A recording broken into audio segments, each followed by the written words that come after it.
ಏನು ಮಳೆಗಾಲ ಶುರುವಾಗಿ ಒಂದು ತಿಂಗಳಾದ್ರೂ ಕೂಡ ಮಲೆನಾಡಿನ ಭಾಗದಲ್ಲಿ ಮಳೆ ಕಾಣೆಯಾಗಿತ್ತು. ಇದರಿಂದ ಶೇಕಡ 60ಕ್ಕಿಂತ ಹೆಚ್ಚು ಮುಂಗಾರು ಕೊರತೆ ಉಂಟಾಗಿ ಡ್ಯಾಂಗಳಿರ್ಬೋದು, ನದಿಗಳಿರ್ಬೋದು ಎಲ್ಲವೂ ಕೂಡ ಬತ್ತಿ ಹೋಗಿದ್ವು.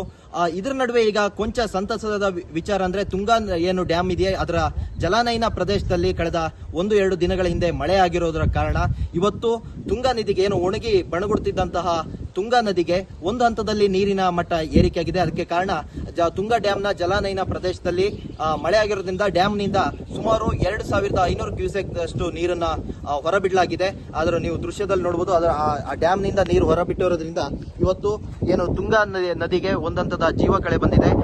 ಏನು ತುಂಗಾ ಡ್ಯಾಮ್ ಇಂದ ಹೀಗೆ ಶಿವಮೊಗ್ಗ ಮೂಲಕ ಮುಂದೆ ಭದ್ರಾ ನದಿಗೆ, ಕೂಡ್ಲಿಯಲ್ಲಿ ಭದ್ರಾ ನದಿಗೆ ಸೇರುವಂತಹ ತುಂಗಾ ನದಿ ಇವತ್ತು ಒಂದು ಹಂತದಲ್ಲಿ ತನ್ನ ನೀರಿನ ಪ್ರಮಾಣದಲ್ಲಿ ಏರಿಕೆ ಕಂಡಿದೆ. ಏನು ಪಶ್ಚಿಮ ಘಟ್ಟದಲ್ಲಿ ಏನು ಕುದುರೆಮುಖ ಇರ್ಬೋದು, ಕೆರೆಕಟ್ಟೆ ಇರ್ಬೋದು, ಈ ಭಾಗದಲ್ಲಿ ಕಳೆದ 2 ದಿನಗಳ ಹಿಂದೆ ಮಳೆ ಆಗಿರೋದ್ರಿಂದ ತುಂಗಾ ನದಿಯ ನೀರಿನ ಪ್ರಮಾಣ ಹೆಚ್ಚಾಗಿದೆ. ಇದರಿಂದ ಏನು ಈ ತುಂಗಾ ನದಿ ನೀರನ್ನ ಅವಲಂಬನೆ ಮಾಡಿ ಕೃಷಿ ಚಟುವಟಿಕೆ ನಡೆಸ್ತಿದ್ದಂತಹ ಜನರಿಗಿರ್ಬೋದು, ಅವರೆಲ್ಲರಿಗೂ ಕೂಡ ಈಗ ಸಂತಸ ಮೂಡಿದೆ. ಯಾಕಂದ್ರೆ ಮಳೆಯೇ ಇಲ್ಲದೆ ಆ ಭಾಗದ ಜನರು ಸಂಪೂರ್ಣ ಕೃಷಿ ಚಟುವಟಿಕೆಯನ್ನ ನಿಲ್ಲಿಸಿದ್ರು, ಬಿತ್ತನೆ ಕಾರ್ಯಗಳೆಲ್ಲ ನಿಂತಿದ್ದು. ಹೇಗಪ್ಪ ಈ ಮುಂಗಾರು ಶುರುವಾಗದೆ ಹೇಗೆ ನಮ್ಮ ಬದುಕನ್ನ ಕಟ್ಕೊಳ್ಳೋದು, ಕೃಷಿ ಚಟುವಟಿಕೆ ಹೇಗೆ ಮಾಡೋದು ಎಂಬ ಆತಂಕದಲ್ಲಿದ್ರು.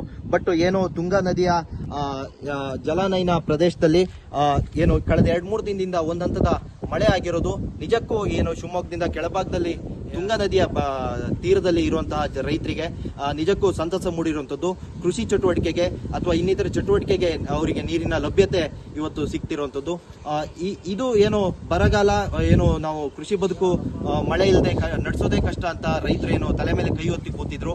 ಇವತ್ತು ಅಂತ ರೈತರಿಗೆ ಒಂದಂತದಲ್ಲಿ ಏನು ತುಂಗಾ ಡ್ಯಾಮ್ನಿಂದ ನೀರನ್ನ ಬಿಟ್ಟಿರೋದು, ತುಂಗಾ ನದಿಗೆ ಒಂದಂತದ ಜೀವ ಕಳೆ ಬಂದಿರೋದು ನಿಜಕ್ಕೂ ಸಂತಸ ಮೂಡಿಸಿದೆ. ಪೃಥ್ವಿರಾಜನ್, TV5 ಶಿವಮೊಗ್ಗ.